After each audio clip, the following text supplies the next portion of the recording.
Rajesh is struggling at work. He feels generally that he is not coping, but he has a very specific problem that is making his stress a lot worse.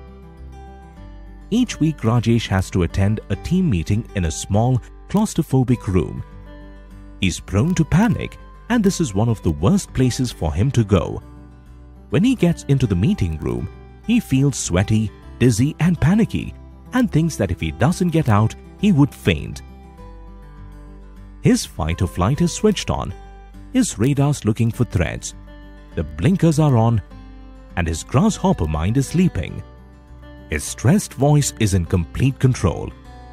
As his thoughts race like this, he makes an excuse and gets out. Often people do things to protect themselves because facing one's fears can be scary. This sounds sensible, but in fact, this stops them from truly facing their fears, so the stress stays alive. This is called staying in the comfort zone, and it is tricky to understand. Let's take a look at staying in the comfort zone by looking at a cartoon. The yellow bird is scared, as it is fearful that it can't fly. It has strapped on a parachute to protect itself. As it has never flown without the parachute, it never learns if it can fly normally or not. Every time it lands after flying with the parachute, it probably says, "Thank goodness I had that parachute on today." The bluebird wants the yellow bird to face its fears, take off the parachute and jump off the branch. If it does, two things can happen. Either the poor thing will plunge to death or it will fly. Well, it is a bird. It flies easily with the parachute, when that really doesn't help it to fly in any case. So what are the chances of the bird plummeting? Pretty low.